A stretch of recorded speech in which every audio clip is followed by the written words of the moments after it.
Sultan II. Mehmet, babası II. Murad'ın vefatından sonra Osmanlı Devleti'nin 7. padişahı olarak tahta geçti. Daha küçük yaşlardayken İstanbul'un fethini aklına koymuş olan sultan, burayı fethetmek için zemin hazırlamaya başladı. Bunu yaparken de bilhassa Avrupa devletlerini tahrik etmemeye dikkat etti. Zira genç padişah, İstanbul fethi için en büyük tehlikenin batıdan gelebileceğini biliyordu. Bu maksatla mahirane bir barış siyaseti ve bazı fedakarlıklarla batıdaki düşmanlarını avutmaya çalıştı.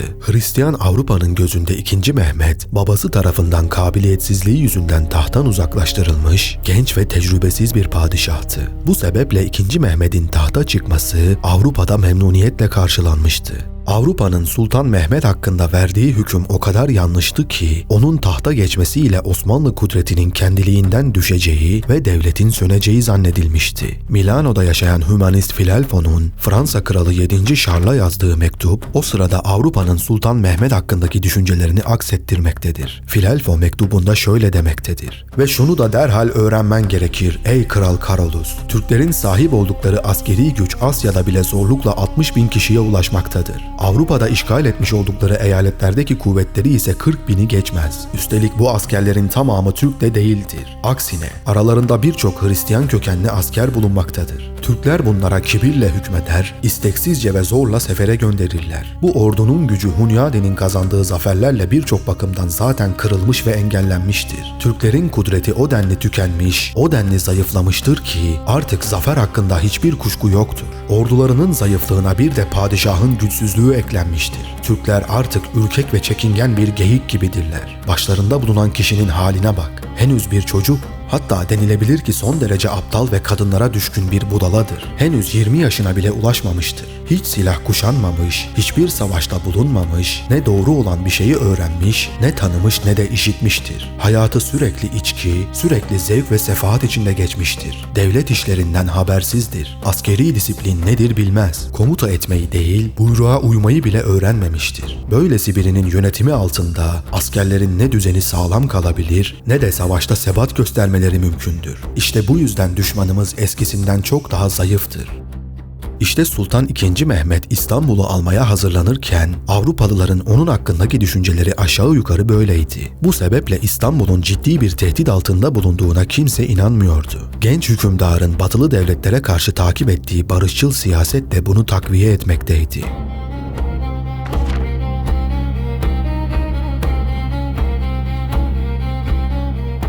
Önceki videoda anlattığımız gibi 1451-52 kışında Doğu Roma İmparatorluğu'nun elçileriyle hararetli görüşmeler yapılmış ve 1452 yılının Mart ayına gelindiğinde Sultan Mehmet, Rumeli Hisarı'nın inşasına bizzat nezaret etmek için 50.000 kişilik orduyla Edirne'den harekete geçmişti. Ayrıca Gelibolu tersanesindeki 30 Osmanlı gemisinin Boğaz'a gönderilmesi emredildi.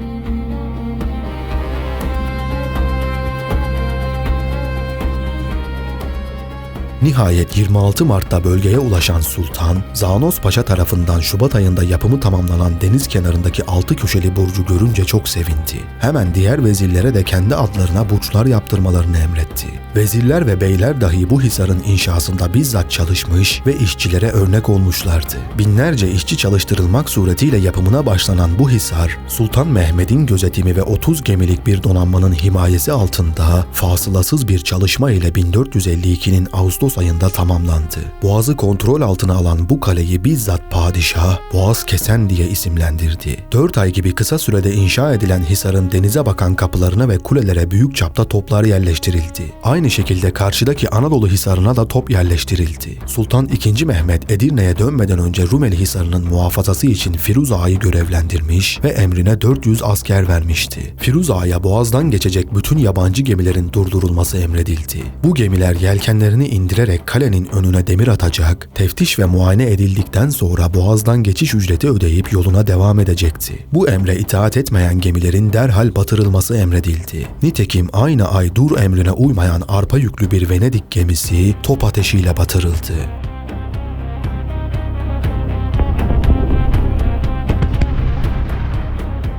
Böylece Boğaz karadan sıkıca kontrol altına alınmış ve Osmanlı'dan izinsiz tek bir gemi geçemez hale gelmişti. Bu durumu dönemin Osmanlı tarihçisi Tursun Bey şöyle anlatıyor. Hisara denize açılır 20 kapı konuldu ve kapıdan içeri ateş saçan ejderha şeklinde toplar kuruldu ki bunlar atıldıkça süratinden ve sesinden yer gök inlerdi. Karşısındaki Yenicekale tarafında da bunun gibi hisarpeçe ve toplar kuruldu. Boğazı kestiler. Öyle ki Akdeniz'den Karadeniz'e kuş uçurtmazlardı. Bu arada Rumeli Hisarı'nın yapımına başlandığı andan itibaren İmparator 11. Konstantin büyük bir telaşa kapılmış ve Avrupa'ya elçiler gönderip yardım istemeye başlamıştı. Denilebilir ki Doğu Roma bütün ümidini batıdan gelecek yardımlara bağlamıştı. Ancak Sultan Mehmed'in aldatıcı siyaseti sebebiyle Avrupalı devletler İstanbul'un ciddi bir tehdit altında bulunduğuna inanmıyorlardı. Venedik'in İstanbul'daki elçisinden alınan mektuplarda da herhangi bir Osmanlı tehlikesinden bahsedilmiyordu. Bu yanlış inanış Avrupa devletlerini vaktinde ve esaslı hazırlıklar yapmaktan alıkoymuştu.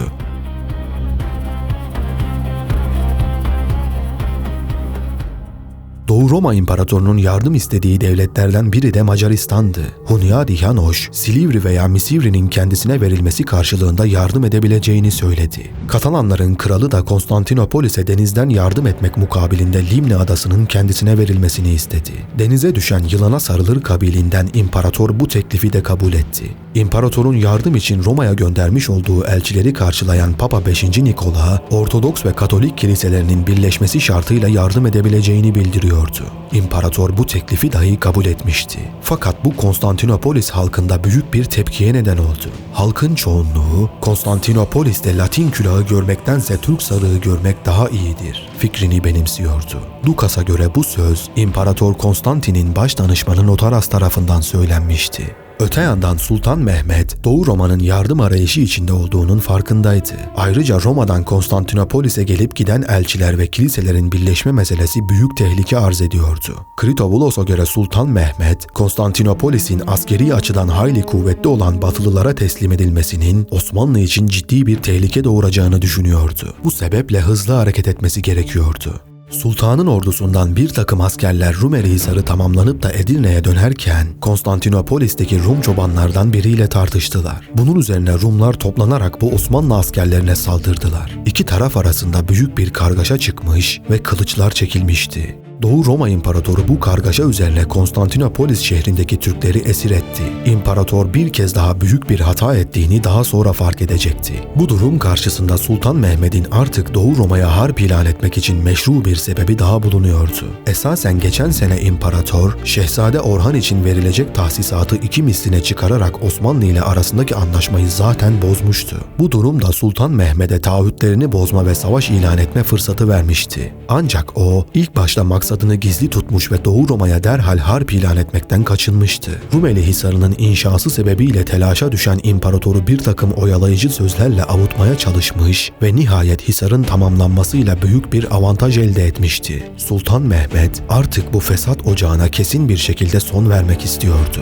Fakat bunun için evvela devlet adamlarını bu savaşa ikna etmesi, bilhassa Başvezir Çandarlı Halil Paşa'nın desteğini alması gerekiyordu. Sultana yakın olan isimler, başta Şeyhi Akşemseddin, hocası Molla Gürani, 2. Vezir Zanos Paşa, Şehabettin ve Saruca Paşalar İstanbul'un fethedilmesi taraftarıydı. Ancak Vezir-i Azam Çandarlı Halil Paşa ve ona yakın olanlar bu işin çok tehlikeli olduğunu, Konstantinopolis'in kuşatılması halinde korkunç bir Haçlı Seferi silsilesiyle karşılaşabileceklerini, bu durumun da Osmanlı Devleti'ni mahvedebileceğini ileri sürüyorlardı. Bu noktada Dukas'ın Halil Paşa hakkında yazdıkları dikkat çekici,'dir. Halil Paşa öteden beri Romalıların hukukunu müdafaa ediyordu ve onların sağ eli gibiydi. Romalılar da bu sağ eli hediyelerle doldururlardı. Osmanlılar Paşa'ya kafir ortağı adını taktılar ve herkes ona dinsizlerin ortağı ve yardımcısı diyordu.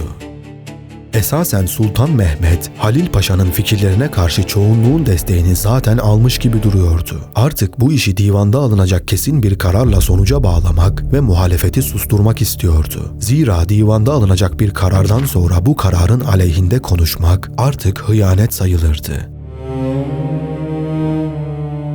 Nihayetinde Sultan Mehmed divanı topladı. Nihai karar burada verilecekti. Divan, Sultan Mehmed'in yaptığı etkili bir konuşmayla başladı.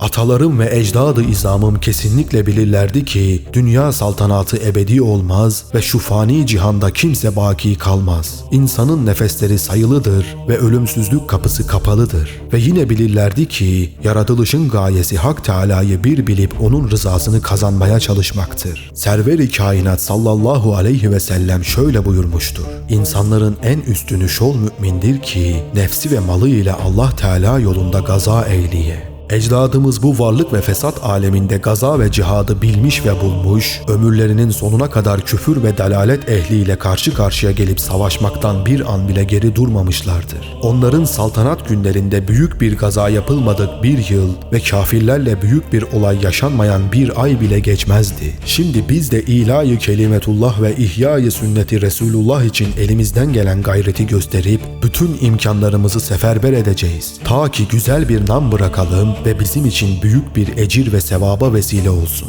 Evvela belde-i Dayyibe-i Konstantiniye ki İrem bağından bir köşedir. Adı ve resmi ile illerde tanınmış, dillerde söylenip tarihlere yazılmıştır. Ne sebeple böyle güzel ve değerli bir yer benim ülkemin ortasında ve idarem arasında olup saltanatım günlerinde küfür ocağı ve taşkınlar yatağı ve asiler durağı olsun. Kısacası onun üzerine niyet ve gayretle kesin kararlıyım. Bu yıl bahar başında sabah rüzgarıyla kale goncaları açılıp dağlar kırmızı lalelerle dolduğunda karar dizginini onun fethine çevireceğim. Umulur ki tedbir takdire uygun düşer. Bu işi bitirmeden başka önemli bir işe başlamayacağım.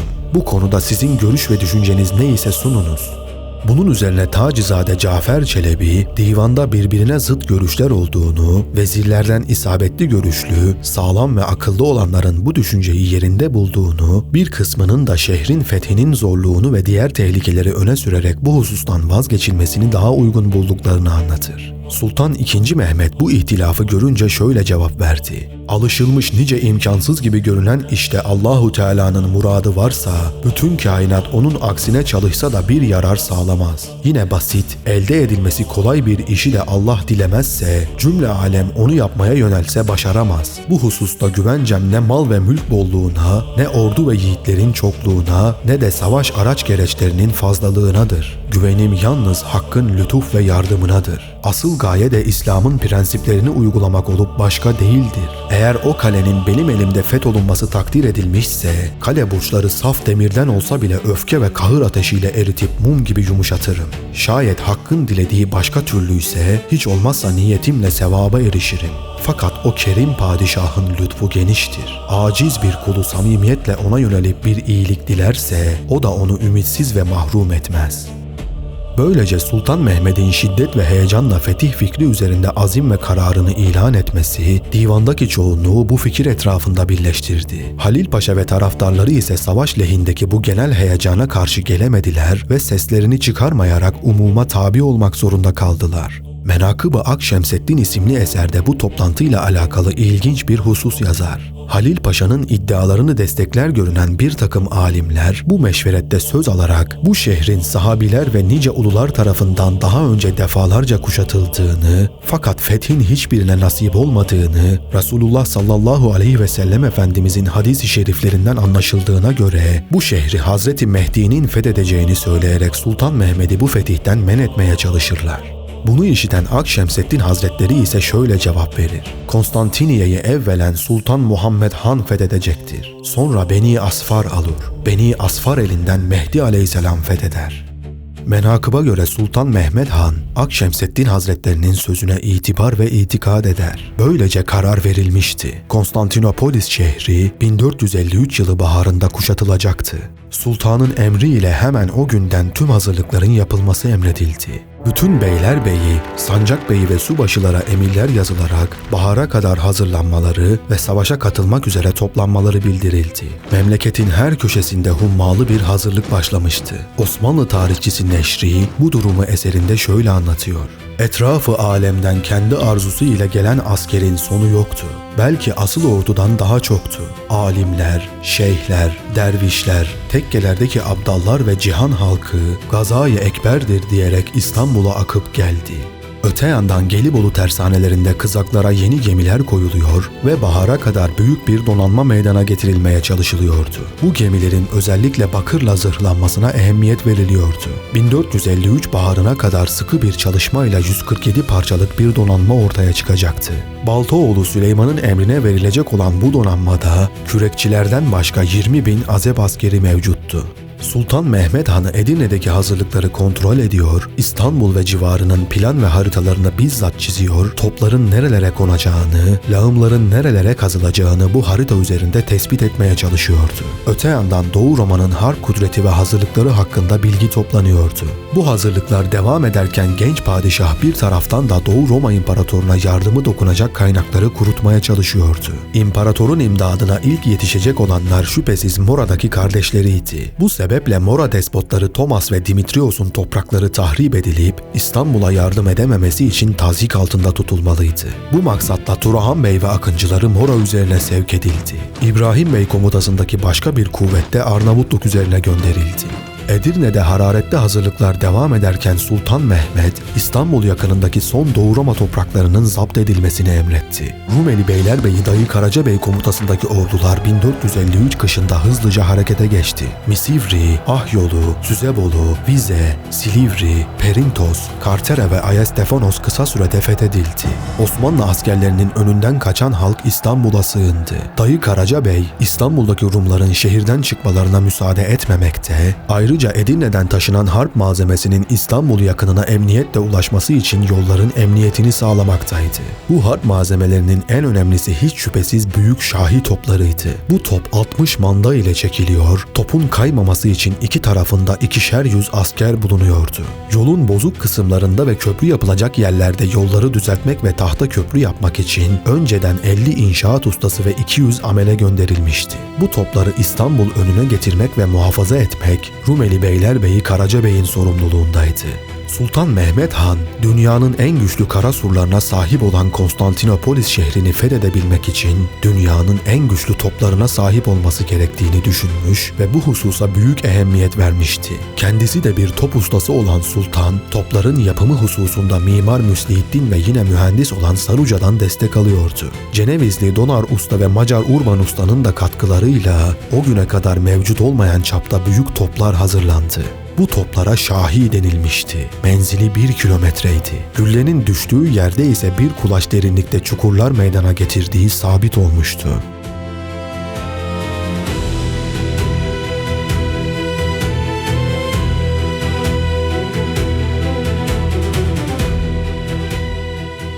İşte bu toplar Konstantinopolis surlarını yıkmak için Edirne'den harekete çıkarılmış ve İstanbul önlerine gelmesi tam 2 ay sürmüştü.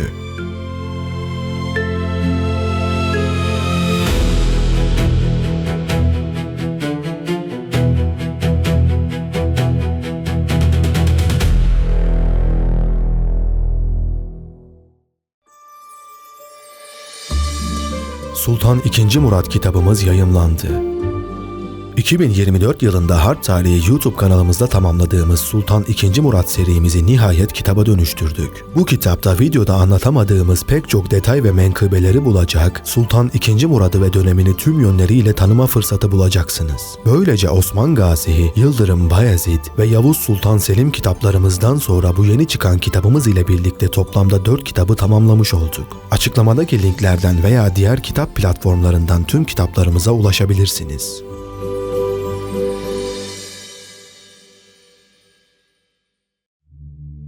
Doğu Roma'nın en çok güvendiği müdafaa vasıtası olan surlar, Konstantinopolis'i asırlardan beri pek çok kavmin saldırısından korumuştu. Şehrin dört bir tarafını çevreleyen surların en heybetli kısmı, Haliç'ten Marmara'ya kadar uzanan kara tarafındaki surlardı. Bu surlar birbirine paralel iki duvar ile bir geniş hendekten müteşekkil olmak üzere 3 sıralı müdafaa hattı meydana getiriyordu. Osmanlı ordusu şehre girebilmek için evvela 18 metre genişliğinde ve 6-7 metre derinliğindeki hendekleri doldurmalı ve 2 metre uzunluğundaki müdafaa duvarını aşmalıydı.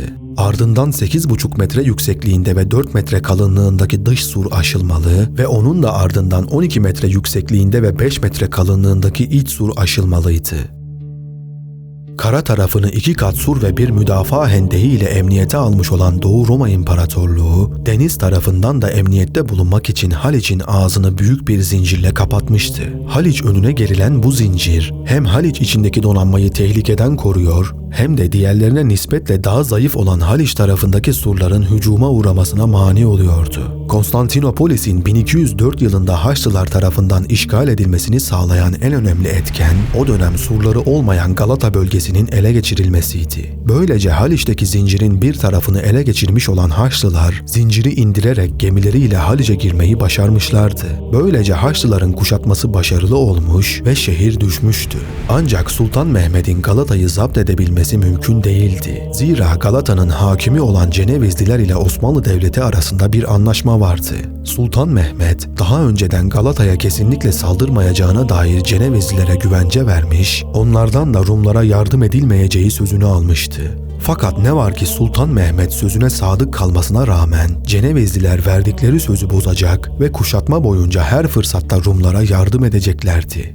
Bununla birlikte İmparator Konstantin, şehrin uzun süre dayanabileceği kadar erzak ve mühimmat depolamış ve bütün imkanlarıyla savaşa hazırlanmıştı. Şehri müdafaa eden asker sayısı hakkında çeşitli rivayetler mevcutsa da bunlar arasında en önemlisi o sırada şehirde bulunan ve İmparator Konstantin'in en güvendiği isimlerden biri olan Yorgos Fransis'in yazdığı ruznamesidir. Fransis eserinde şöyle diyor: "Şehrin büyüklüğüne rağmen savunma amacıyla sahip olduğu asker, yabancılar hariç sadece 4773 kişiden ibaretti. Bu durumun ahvalini ben şu nedenden dolayı biliyordum. Çünkü imparator şehirde bulunan Demarkoslara emirler vermişti. Her biri kendi beldesinde ahaliden ve keşişlerden sur üzerinde durabilecek olanların tam sayısını ve bunların savunma için ne tür silahlara sahip olduklarını yazdılar ve hazırladıkları listeleri getirerek imparatora verdiler. Sonra imparator bana şöyle emretti: bu iş sana düşer. Bu kayıtları al ve evinde oturarak tam olarak kaç kişi var, ne kadar silah, ne kadar mızrak, ne kadar kalkan ve ne kadar ok var hesapla. Ben bu emri yerine getirdim ve efendim imparatora ızdırap ve hüzünle bu yekûn hesapları içeren risaleciyi getirerek verdim. Bu rakamlar sadece benim ve onun arasında sır olarak kaldı." Şehirde Rumlardan başka müdafaa için pek çok yabancı da bulunmaktaydı. Yine kuşatma sırasında şehirde bulunan İtalyan piskopos Sakızlı Leonardo, müdafiler hakkında şöyle der: "Rumların sayısı 6000'den fazla değildi. Diğer müdafiler, Cenevizliler, Venedikliler ile Pera'dan yardım için gizlice gelmiş olanların toplamı ise 3000'den fazla değildi." Müdafaa sırasında surlarda bulunup savaşmış olan Floransalı Jacopo Tedeldi ise şöyle yazıyor: "Şehri müdafaa eden 7000 askerin dışında 30 veya 35 bin arasında silahlanmış sivil bulunuyordu. Yani toplamda en fazla 42.000 rakamına ulaşıyordu." Kuşatma sırasında Konstantinopolis şehrinde bulunan sivil halkın sayısının toplam 50-60 bini geçmediğini göz önüne alırsak, modern tarihçilere göre şehirde savunma yapanların sayısı en az 7, en fazla 20 bindir. Haliç'te ise zincirin arkasında bulunan 8'i Ceneviz, 15'i Venedik, 6'sı diğer İtalya Cumhuriyetleri ve 12'si de Doğu Roma'ya ait olan toplam 41 gemi bulunuyordu. Surlar üzerinde müdafaa bölgesi 27 kısma ayrılarak her biri bir komutana verilmişti. İmparator Konstantin bizzat kendisinin komuta ettiği askerlerle imparatorluk kapısını savunurken, surların en zayıf noktası olan San Romanos kapısının korunmasını ise Cenevizli komutan Justiniani'ye vermişti. Kuşatma savunması ve sur muharebelerinde uzman bir komutan olan Justiniani, İmparator Konstantin tarafından özel olarak çağrılmış ve Konstantinopolis ordusunun başkomutanlığına getirilmişti. Justiniani'nin yanında Sakız Adası'ndan getirdiği 700 asker mevcuttu. Bu askerler savunma alanında oldukça profesyonel olup disiplinli ve ağır zırhlı askerlerdi. İmparator bu savaşta en çok bunlara güveniyordu. Öte yandan Şehzade Orhan, mahiyetindeki 500 kadar ücretli Türk askeri, bir miktar papaz ve Rum sivillerden oluşan bir müfreze ile Marmara surlarının Samatya'nın batısında kalan kısmını müdafaa etmekteydi. Sultan Mehmet, özellikle Şehzade Orhan'ın mutlaka ölü ya da diri olarak getirilmesini emretmişti.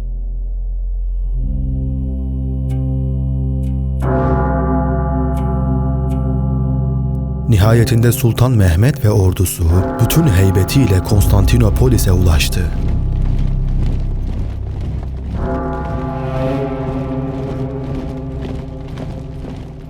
Dönemin kaynaklarında İstanbul kuşatmasına katılan Osmanlı kuvvetlerinin daha önce görülmemiş derecede kalabalık olduğu belirtilmekte ve bu sayı 400 bine kadar çıkartılmaktadır. Görgü tanığı Francis bu konuda şöyle der: Nisan'ın 4'ünde emir tekrar geldi. Şehri 200 bin askerle karadan ve büyük küçük 400 gemi ile denizden muhasaraya başladı. Başka bir görgü tanığı olan Tedaldi ise Osmanlı ordusunu şöyle anlatıyor: 4 Nisan'da Türkler Konstantinopolis'e yaklaştılar ve şehir etrafında mevzi almaya başladılar. Kuşatmada toplam 200 bin kişi vardı. Bunların 60 bini asker ve çoğu süvariydi. 4'te biri zırhlı veya deri ceket giymişlerdi. Diğerlerinin pek çoğu Fransız tarzında, bir kısmı Macar tarzında teçhizatlıydı. Bir kısmının demir miğferleri, Türk veya Tatar tarzı yayları vardı. Askerlerin geri kalan kısmının pala denilen bir çeşit Türk kılıcı ve kalkanları dışında teçhizatları yoktu. Bu 200 bin kişinin arta kalan kısmı, orduyu takip eden hırsızlar, çapulcular, seyyar satıcılar ve işçilerden müteşekkildi. O dönemde yaşayan Rum tarihçi Dukas şöyle anlatıyor: Mehmet'in askerleri gün geçtikçe artıyordu. Davet edilen veya edilmeyen askerlerin miktarı mühim bir yekün tutmuştu. Bu iş için casusluk yapanlar miktarlarının 400 binden fazla olduğunu söylüyorlardı. Büyük Osmanlı alimi İbni Kemal ki babası Süleyman Çelebi İstanbul'un fethinde bizzat bulunmuştu. Eserinde Osmanlı ordusunun kalabalıklığını şöyle anlatıyor: Orduyu Hümayun Cihan Padişahı'nın talihi gibi günden güne ziyade olup ovalar ve düzlükler yıldızlar gibi sayısız birliklerle doldu. Modern tarihçilerin büyük kısmı Tedaldi'nin anlattıklarına yakın tahminler yapmaktadır. Kuşatmaya katılan Osmanlı asker sayısının giderek artarak 70 bin ila 110 bin arasında değiştiğini, geri hizmetlilerin de dahil edilmesiyle Osmanlı kampındaki toplam mevcudun en azından 200 binin üzerinde olduğunu kabul etmek gerekir.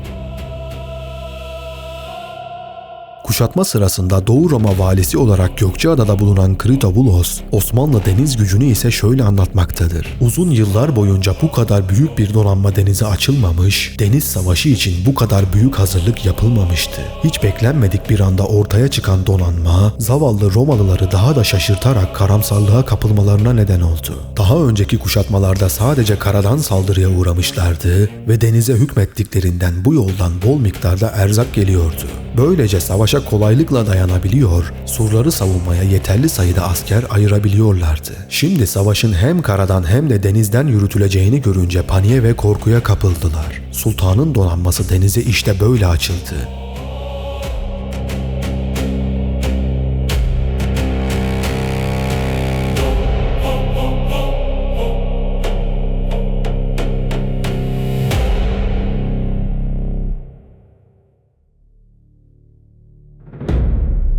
4 Nisan'da bölgeye gelen Osmanlı ordusunun muharebe tertibatı alması 6 gün sürdü. Bu suretle hazırlıklar tamamlanıp Ayvansaray'dan Edirne Kapı'ya kadar olan bölgenin kuşatılması işi Rumeli ordusuyla Rumeli Beylerbeyi Karacabey'e verildi. Edirne Kapı'dan Mevlevihane Kapısı'na kadar olan kısım bizzat Sultan Mehmet Han ve Çandarlı Halil Paşa komutasındaki Yeniçeri ve Kapıkulu sipahileri tarafından tutuluyordu. Mevlevihane Kapısı'ndan Yaldızlı Kapı'ya kadar olan bölge ise Anadolu ordusuyla Anadolu Beylerbeyi İshak Paşa ve Mahmut Paşa tarafından tutuldu. Galata sırtlarındaki tepelerden Haliç'e kadar olan kısımda ise Zanos Paşa yer almıştı. Böylece hazırlıkların tamamlanmasından sonra 11 Nisan günü Sultan Mehmet Han, İslam ananesine uygun olarak İmparator Konstantin'e elçi göndermiş ve şehrin kan dökülmeden teslim edilmesini istemişti. Sultanın bu teklifi İmparator Konstantin tarafından kabul edilmedi. İmparator yalnızca eski anlaşmalara uyacağını taahhüt ediyor, bunun dışında hiçbir teklifi kabul etmiyordu. Bunun üzerine Sultan Mehmet Han muhasaranın başlamasını emretti. 12 Nisan günü ilk olarak Şahi topları ateşlenmeye başladı.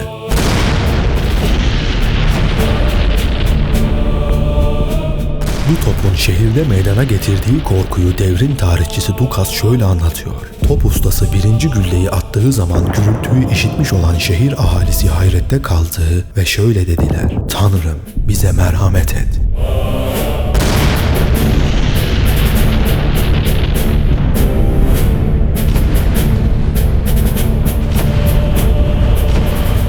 Gerçekten de ve şahi topları Konstantinopolis'in duvarlarına öyle vuruyordu ki yer sarsılıyor, surlardakiler mevzilerini terk edip kaçışmaya başlıyordu. O sırada şehirde bulunan Episkopos Samuel, Oswaldo'ya yazdığı mektubunda şöyle diyor: Türkler şehrimizi karadan ve denizden kuşattılar. 50 tane büyük, 500 tane de küçük topları vardı. Büyük toplar ile surlara ateş açtıkları zaman büyük bir kule ve bunun bulunduğu yerden 15 metrelik duvar yıkıldı. Türkler hiç ara vermeden ateş açtılar. Hiç kimse kendisini müdafaa edebilmek için bir nazar atacak kadar bile ayağa kalkamıyordu.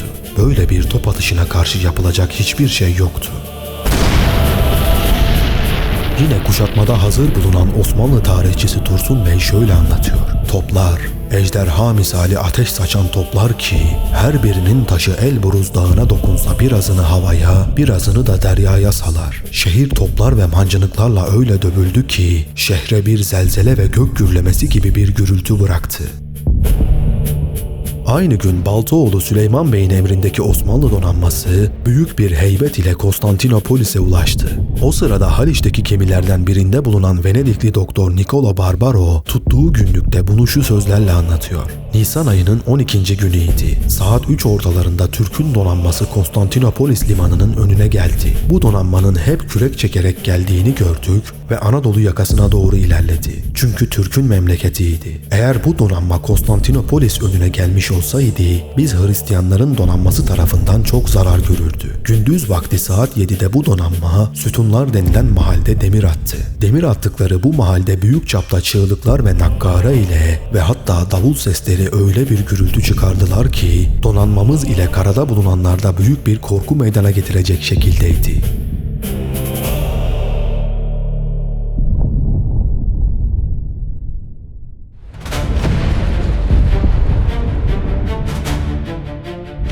Top ve mancınıkların surlarda meydana getirdiği hasar müdafiler tarafından hızlıca onarılıyor ve toprak dolu torbalarla siper yapılıp gedikler kapatılmaya çalışılıyordu. Muhasarının ilk günlerinde Osmanlı ordusu top ve mancınıklarla surlara olabildiğince hasar vermeye çalışırken bir yandan da hazırlanan tekerlekli siperliklerle sur önündeki hendeğe doğru ilerliyorlardı. Amaçları bu derin hendekleri taş, ağaç ve toprak gibi şeylerle doldurarak üzerinden geçilebilir hale getirmekti. Osmanlı toplarına mukabil şehirdekiler de surlar üzerine toplar yerleştirmişti. Ancak Roma toplarının tesiri Osmanlı toplarıyla kıyaslanamayacak derecede zayıftı. Hendeyi doldurmaya gelen Osmanlı askerlerini top ve ok atışlarıyla uzaklaştırmaya çalışıyorlardı. Osmanlı tarihçisi Neşri'nin dediği gibi kara bulutların dağlar üzerinde toplanmaları gibi burç ve surlar üzerinde toplandılar, ok ve tüfek zembereğini etrafa yağmur gibi yağdırmaya başladılar.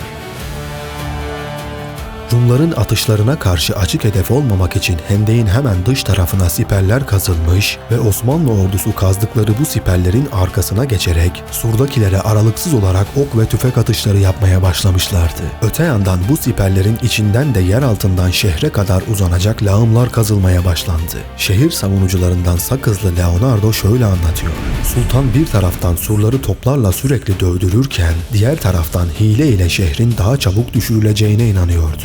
Nova Barda'dan getirdiği usta madencilere lağım kazmalarını emretti. Temellerin altında tüneller kazarak surları çökertmeye ve pek çok noktadan şehrin içine sızmaya çalıştılar. Hendeklerin altında dikkat çeken bir ustalık ve sessizlik içinde epey bir tünel kazdıklarında onların bu çalışmaları Alman subay Johann Grant'ın bilgeliği ve çabasıyla fark edildi. Bu adam savunmanın lideri Justiniani tarafından şehre bizzat getirtilmişti. Bu tüneller bizim lağımcılarımız tarafından tespit edilip ateş ve kükürtle püskürtüldü.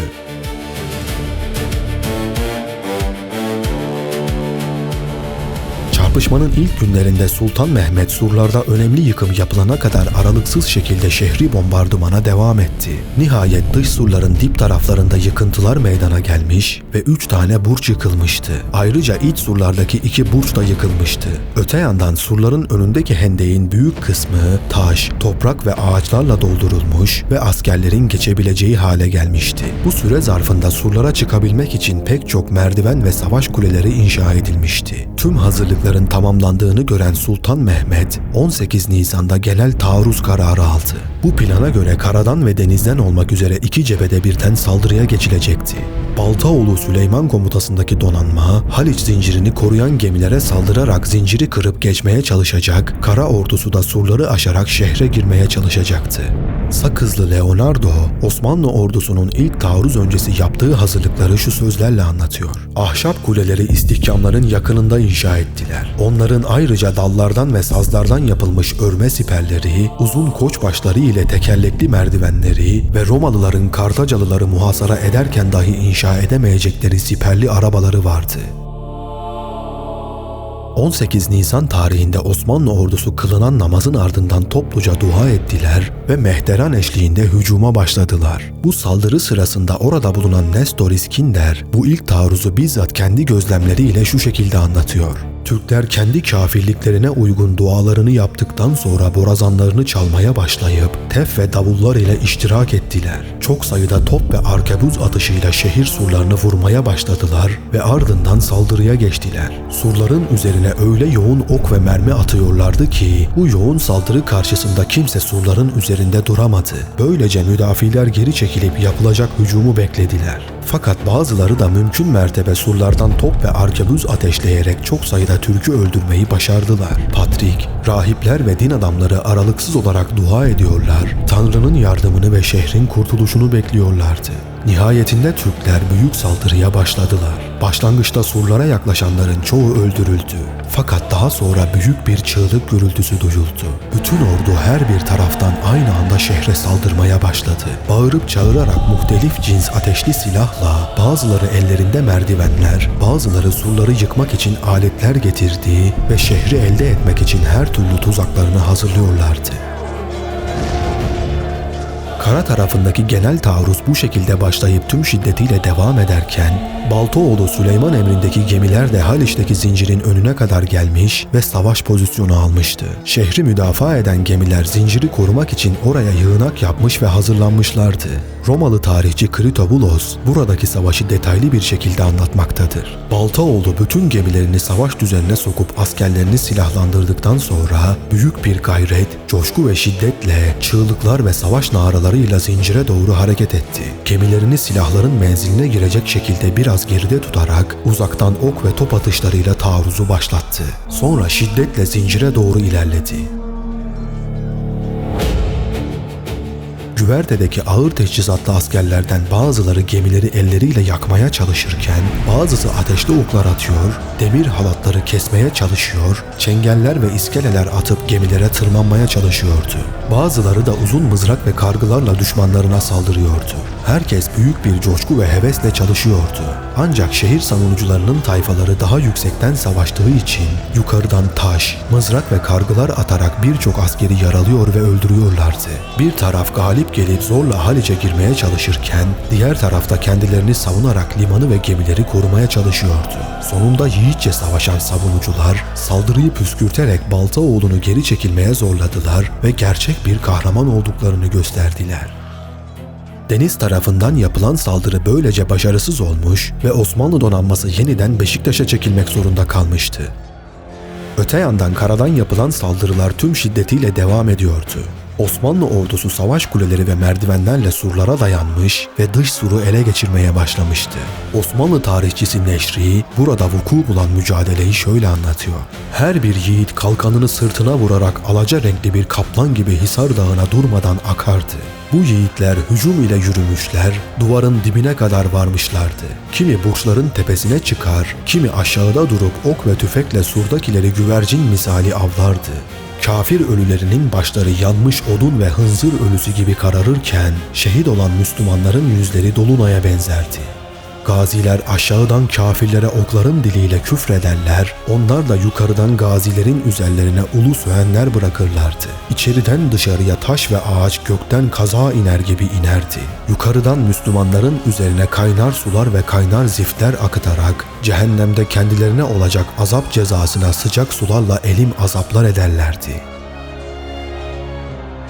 Şehrin savunulmasından sorumlu olan Justiniani gerçekten de büyük bir kararlılıkla mücadele ediyor ve Osmanlı ordusuna geçit vermiyordu. İmparator Konstantin bir o cepheye bir bu cepheye koşuyor ve herkese moral vererek savaşmak için teşvik ediyordu. Şehirdeki halkın toplanması ve yardıma gelmesi için aralıksız olarak çanlar çalınıyor, kadın ve çocuklar dahi ellerinden gelen gayreti gösteriyordu. Birkaç saat sonra Osmanlı ordusunun saldırısı zayıflamaya başladı. İmparatorun sağ kolu olan Francis, Kronikon Mayos'ta şöyle anlatıyor. Savaş korkunçtu.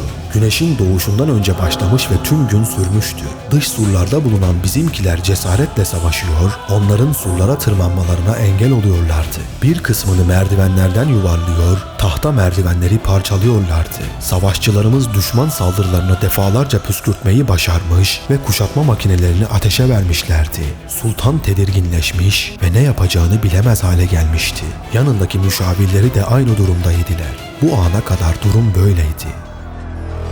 Osmanlı'nın güçlü şahi toplarına mukabil Doğu Roma'nın elinde Rum ateşi denilen bir silah mevcuttu. Bu sıvı halde yakıcı bir maddeydi ve tulumba vasıtasıyla günümüz lav silahını andıran bir şekilde düşmana püskürtülmekteydi. Üzerine su döküldüğünde daha fazla şiddetlenir ve her tarafı tutuştururdu. Bunun çıkardığı yangın ancak kum ve kireç gibi maddelerle söndürülebiliyordu.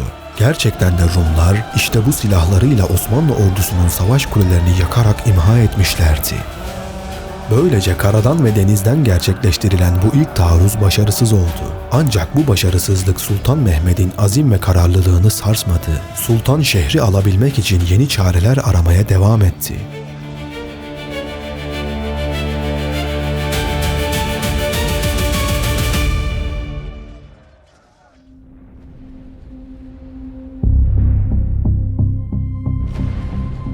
Konstantinopolis surlarının en zayıf olduğu kısım Haliç tarafındaydı. 1204 yılında Haçlıların şehre buradan girdikleri malumdu. Haliç kıyısından yapılacak top atışları ile buradaki surlar yıkılabilir ve şehre buradan giriş mümkün olabilirdi. Bu mümkün olmasa bile hiç olmazsa yeni bir cephe açılmış olur ve kara tarafındaki müdafilerin buraya da kaydırılması, böylece bölünmesi sağlanabilirdi. Ancak bunun için evvela Osmanlı donanmasının zinciri aşması ve Haliç'e hakim olması gerekiyordu. Şehir savunucuları zinciri çok iyi koruduğu için deniz yoluyla burayı aşabilmek mümkün olmamıştı. Bu sebeple Sultan Mehmed zinciri koruyan gemilere saldırmanın farklı yollarını arayıp duruyordu. Savaşta bulunan Tursun Bey bu durumun sultanın canını sıktığını şu sözlerle ifade ediyor. Liman tarafı tamamen kapalı olup o taraftan kafire saldırmanın mümkün olmadığı padişahın hatırından çıkmıyor ve canını sıkmaktan geri kalmıyordu. Bir süre sonra Sultan Mehmed'in aklına zincir önündeki gemileri vurabilmek için bir fikir geldi. Dönemin Doğu Roma valisi Kritobulos bunu eserinde şöyle anlatıyor. Sultan Mehmed ilk saldırının püskürtülmesi üzerine yeni bir topun yapılmasını istedi. Mühendislerini çağırıp liman girişindeki gemileri top atışlarıyla batırmanın mümkün olup olmadığını sordu. Onlar böyle bir şeyin yapılamayacağını, Galata surlarının top atışlarına her yönden engel olduğunu söylediler. Sultan bunun üzerine başka bir çözüm ve yeni bir topun yapılmasını önerdi. Eğer isterlerse küçük değişikliklerle gama harfinin şeklini verecekleri yeni bir tür top yapabileceklerini söyledi. Bu şekilde gülleyi yükseğe doğru atacak, gülle de yüksekten hızla düşerek gemileri ortalarından vurup batırabilecekti. Ancak topun konacağı yer gemileri menziline alacak şekilde çeşitli hesaplamalarla iyi tespit edilmeliydi. Onlara yeni topun şeklini anlattı. Mühendisler konu üzerinde düşündüler ve yapılabileceğine kanaat getirdiler. Sonunda sultanın tarif ettiği şekilde bir top yaptılar. Bölgeyi dikkatlice inceledikten sonra topu Galata sahilinden biraz uzakta gemileri karşıdan gören alçak bir tepenin üzerine kurdular. Özel hesaplamalarla ayarladıktan sonra ateşlediler. Top gülleyi çok yükseğe fırlattı. Ancak gülle düşerken ilk atışta gemileri ıskalayarak denize düştü. Kritobulos burada kayıtlara geçen ilk havan topunu anlatıyordu. Böylece tarihteki ilk havan topu Sultan Mehmed Han tarafından 1453'te icat edilmişti. O sırada Haliç'te bir gemide bulunan Niccolo Barbaro bu saldırıları günlüğünde şu şekilde anlatıyor. İnsafsız ve melun Türk, Pera üstünde bulunan dağın tepesinde üst tarafa büyük toplar koydurdu ve bu toplarla bizim donanmamızı bombardıman etmeye başladı. Donanma zincirin yanında bulunuyordu ve Pera üzerinden bu atışlar epey zaman devam etti. Kritobulos bu atışlar sırasında büyük bir geminin batırıldığını şu sözlerle anlatıyor. Çok yükseklere çıkan gülle büyük bir uğultu çıkararak hızla yere düşerken gemiyi tam ortasından vurdu. Tümünü parçalayarak denizin dibine gönderdi.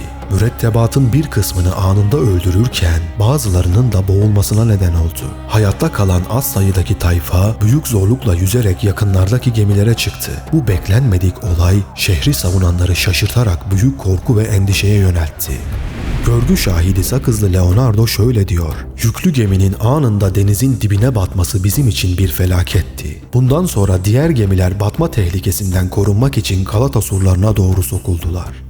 Sultan Mehmet Han kuşatma boyunca Galata surlarına yanaşan bu gemileri bombardımana tutmaya devam ettiyse de başka bir gemiyi vurmayı başaramadı. Ancak artık gemiler havan toplarının korkusundan Galata surlarının dibinden ayrılamıyordu. Bu sebepten Haliç, Osmanlı gemileri açısından ileride kısmen daha güvenli bir hale gelecekti. Bu arada kara tarafındaki surlar mütemadiyen top ve mancınık atışlarıyla vuruluyor ve aralıklarla yapılan ani hücumlarla düşmanın gedikleri tamir etmesine ve hendeyi boşaltmasına engel olunmaya çalışılıyordu. Derken aceleyle ordugaha gelen haberciler düşman gemilerinin Çanakkale Boğazı'ndan geçtiğini haber verdiler. Bu durumu Osmanlı alimi İbn Kemal şu sözlerle anlatıyor: "Bir sabah Gelibolu tarafından hızlı bir rüzgar gibi süratli bir ulak gelip yetişti. İstanbul'a yardım için Frenk diyarından gemilerin gelmekte olduğunu haber verdi.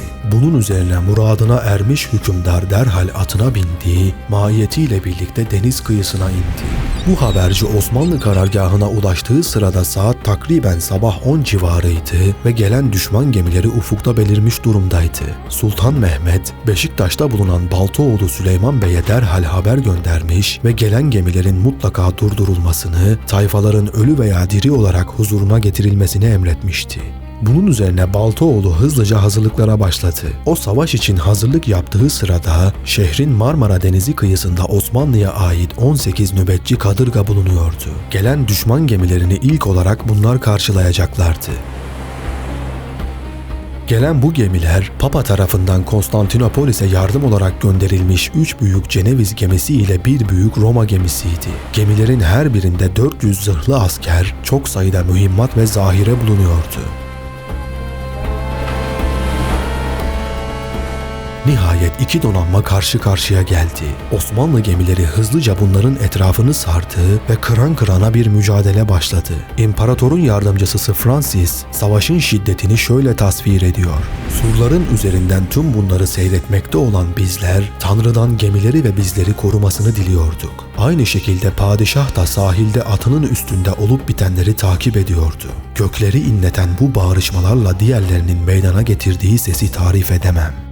Müttefiklerin gemileri yüksek bordalı göğe denilen gemilerden ve Osmanlılarınki ise kadırgalardan mürekkepti. Bu sebeple Osmanlı askerleri bu gemilere çıkmaya çalışırken üzerlerine yağmur gibi ok yağıyor ve Rum ateşi sebebiyle çok sayıda kayıp veriyorlardı. Böylece başarılı olamayacaklarını anlayan Osmanlı gemileri sahile doğru çekilmeye başladılar. Müttefik gemiler yüksekten fırlatılan oklarla onları takip etmeye başlamış ve mürettebattan pek çok kişiyi şehit etmişlerdi. Sultan Mehmet Osmanlı gemilerinin kendisinin bulunduğu tarafa doğru kaçtığını görünce çok öfkelendi. Adeta onlara yardıma koşmak istiyor, bağırarak onlara emirler yağdırıyordu. Francis şöyle anlatıyor: "Bu durumu gören sultan çılgınca bir öfkeyle dişlerini gıcırdatıyor ve adamlarına korkak, kadın yürekli ve aşağılık gibi sözlerle hakaret ediyordu. Atını mahmuzlayarak denize doğru sürdü ve elbiselerinin bir kısmı ıslandı. Gemiler sahile bir taş atımı mesafesi kadar yakındı. Denizciler sultanlarının bu şekilde davrandığını gördüklerinde utandılar ve gemilerini tekrar bizimkilere çevirdiler." Bu arada fırsattan istifadeyle yönünü boğaza çevirmiş olan müttefik gemileri bu defa da karşılarında Baltoğlu Süleyman'ın emrindeki sayısı 100'ü aşan Osmanlı gemilerini buldular. Çatışmalar karşılıklı ok atışlarıyla başladı. Osmanlı denizcileri yangın çıkarmak için yelkenlere ve güverteye ateşli oklar yağdırıyordu. Öte yandan müttefik gemileri ise yüksekten isabetli ok ve mızrak atışlarının yanı sıra mancınıklarıyla Osmanlı gemilerine taş yağdırıyordu. Müttefik gemilerin yüksek olması sebebiyle Osmanlı denizcileri adeta güvertede açık hedef durumundaydı. Nihayetinde Baltoğlu gemileri ele geçirmek için harekete geçti. Böylece müttefik donanmanın etrafı sarılmaya ve iki taraf da yakın dövüş silahları kullanmaya başladı. Askerlerin kimisi ateş getirip gemileri alttan yakmaya, kimisi balta ve hançerle delikler açmaya çalışıyordu. Osmanlı denizcilerinden düşman gemisine tırmanmaya çalışanlar mızrak ve kargılarla engelleniyor ve Rum ateşleriyle yakılıyordu. Öte yandan kürekli Osmanlı gemileri birbirine girdiklerinden dolayı hareket imkanını tamamen kaybetmiş durumdalardı.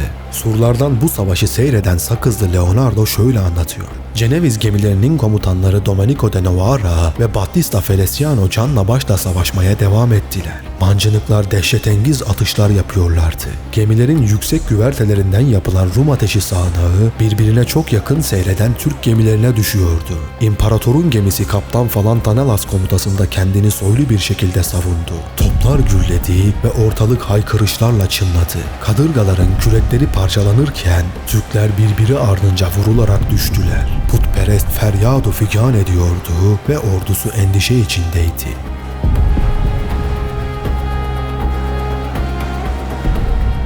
Gerçekten de yüzlerce Osmanlı gemisi bu 4 büyük gemi karşısında adeta çaresiz kalmıştı. Taizade Cafer Çelebi bu durumu şöyle izah ediyor. Müslümanların gemileri her taraftan onları engellemeye çalıştılar. Fakat kadırga ile zırhlının arasında yerle gök kadar fark olduğundan başarmak kolay olmayıp ne kadar çalışma ve gayret gösterdilerse de fayda vermedi.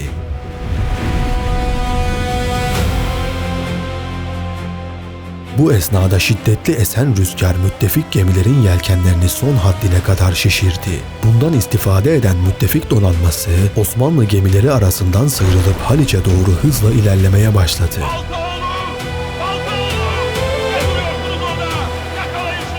Kürekli Osmanlı gemileri ile arasındaki mesafe gitgide açılan Hristiyan gemileri zincirin indirilmesiyle Haliç'e girmeyi başarmış, Osmanlı gemileri ise onlara yetişememişti.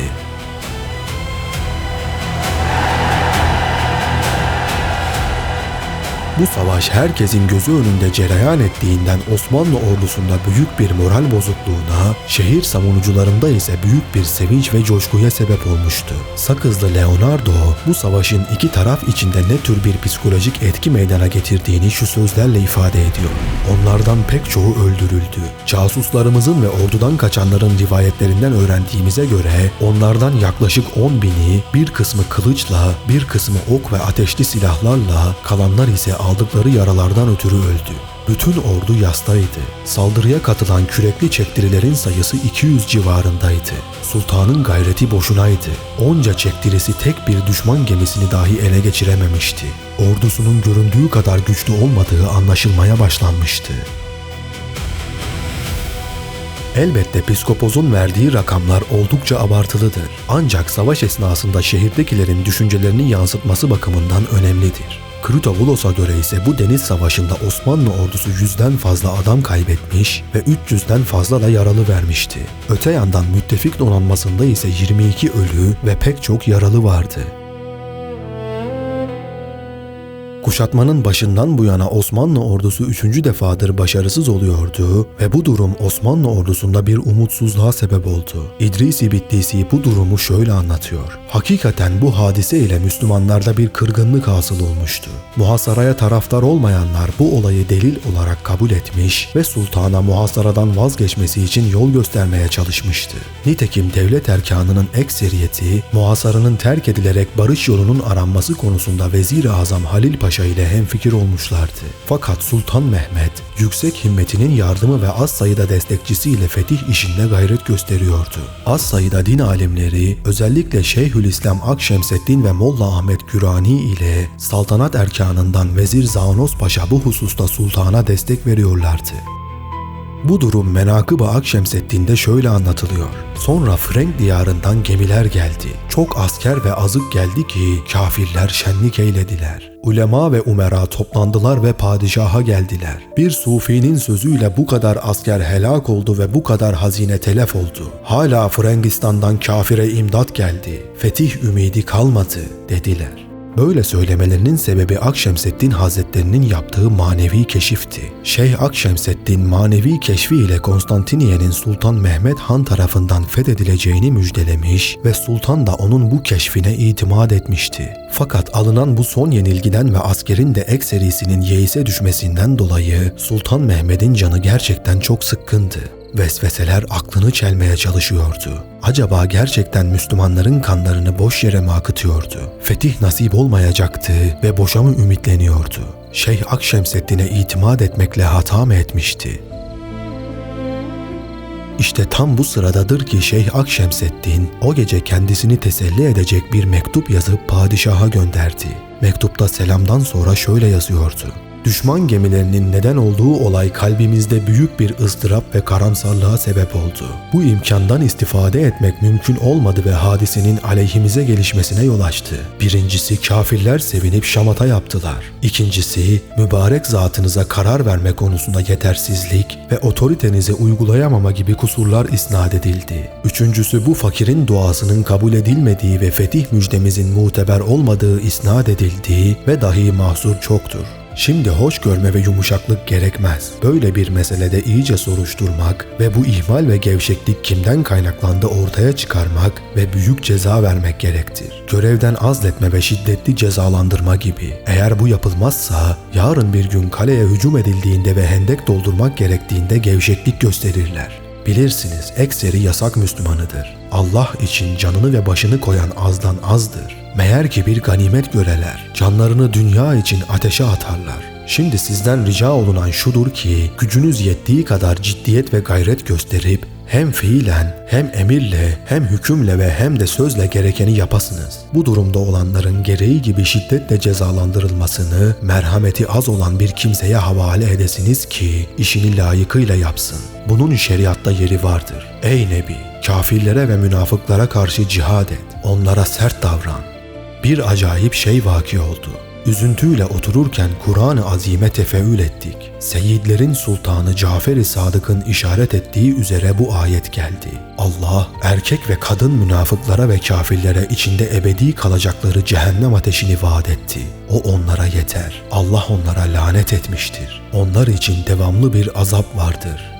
Şimdi fetih için harekete geçmeyenler samimi Müslüman değillerdir. Münafık hükmünde olup kafirlerle birlikte cehennem azabında devamlı kalmakta beraberdirler anlamına gelen işaret geldi. Artık işin sıkı tutulması gereklidir. Himmet ediniz. Sonunda utanç ve yenilgiyle değil, sevinçle, galip ve muzaffer olarak gideceğiz Allah'ın izni ve yardımıyla.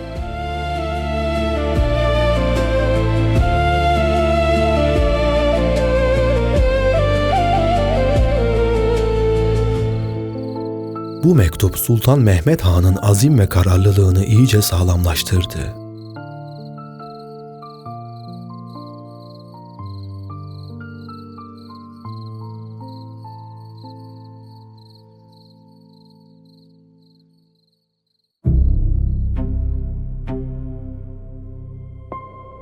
Ertesi gün tekrar divan toplandı ve donanma komutanı Baltaoğlu Süleyman Bey huzura getirildi. Sultan kendisine çok öfkeliydi. Fakat onun gözüne bakınca belki içi biraz yumuşar gibi oldu. Zira Baltaoğlu Süleyman bu savaşta bir gözünü kaybetmişti. Belki de o elinden geleni yapmıştı. Fakat sultan onu görevinden azlederek gerekli cezayı verdi ve yerine Hamza Bey'i getirdi. Ardından Sultan Mehmet, divandakileri cesaretlendirecek ve ümitlerini artıracak etkileyici bir konuşma yaptı. Ard arda alınan bu yenilgilerden sonra artık Osmanlı ordusunun moralini yükseltecek önemli bir gelişmeye ihtiyaç vardı. Sultan Mehmet bir süredir gemileri Haliç'e geçirmenin yollarını arıyordu ve esasen gemileri karadan yürütme fikri başından beri onun aklındaydı.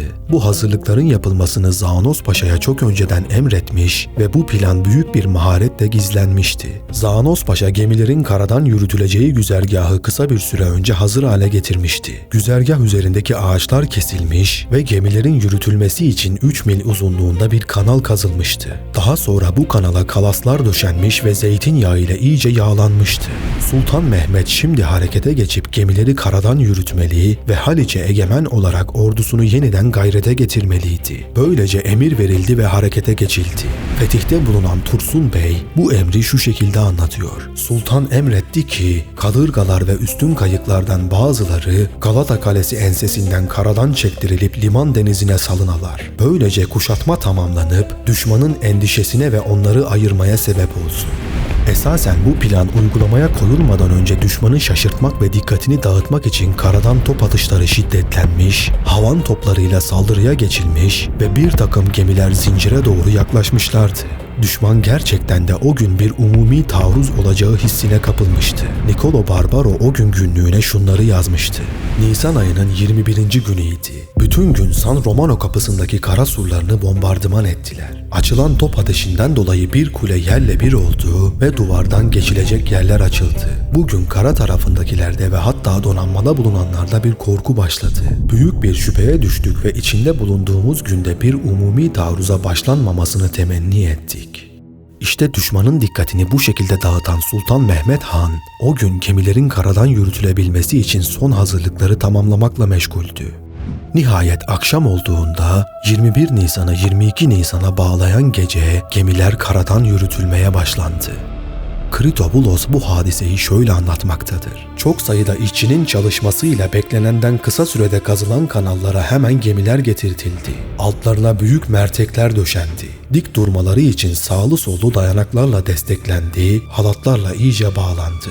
Dirsek oluşturan köşeleri urganlarla çevrildi ve askerlerin bazıları elleriyle, bazıları da çeşitli makine ve palangalarla gemileri çekmeye başladı. Denizde seyredercesine karada hareket eden gemilerden bazıları tepeye doğru yokuş yukarı çıkarken, bazıları da şişmiş yelkenleriyle büyük bir gürültü eşliğinde Haliç'e doğru yokuş aşağı iniyordu. Duyulduğunda inanılamayacak, mutlaka görülmesi gerekecek kadar alışılmadık bir görüntüydü. O gece sabaha kadar gemiler çekilmeye devam edilmiş ve nihayet sabah saat 6 civarında son gemi indirilmişti. 22 Nisan sabahı gözlerini açan şehir ahalisi gördüğü manzara karşısında dehşet içinde kalmıştı. Bu andan itibaren Hristiyanların maneviyatı tamamen sarsılmış, Müslümanlarda ise zafer ümitleri yeniden yeşermişti. Fatih Sultan Mehmed ile birlikte pek çok sefere katılmış olan şair Kıvami şöyle diyor: Donanma ve kadırgaları beri denizden öte denize kuru toprak üzerinde yürüttüler. Bütün esbabıyla Server-i Şahan, Alem Sultanı Muhammed Gazi'nin dini Muhammed Resulullah yolundaki üstün gayretini görün ki İslam askeriyle gemi donatur, müşriklerin karşısında kuru toprak üzerinde yürütür. Ta ki kafirler İslam nurunun heybetinden dehşete düşe. Taizade Cafer Çelebi şöyle diyor: Gemileri Galata arkasında olan tepeden yürütüp denize indirdiler. Bu tedbirle Hisar deniz tarafından da kuşatılmış oldu. Din ve devlet düşmanları İslam askerlerinin bu güç ve kuvvetini, şan ve büyüklüğünü görünce yaşamaktan ümidini kestiler ve tatlı candan ümitsiz oldular. Hristiyanların gemilere bir zarar verememesi için kıyıya çok miktarda top yerleştirildi. Böylece düşman gemileri iki taraftan da kapana kısılmış oldu. Savaşta Müslümanlar psikolojik üstünlüğü yeniden kazanmış ve Hristiyanlar ise ümitsizliğe düşmüştü.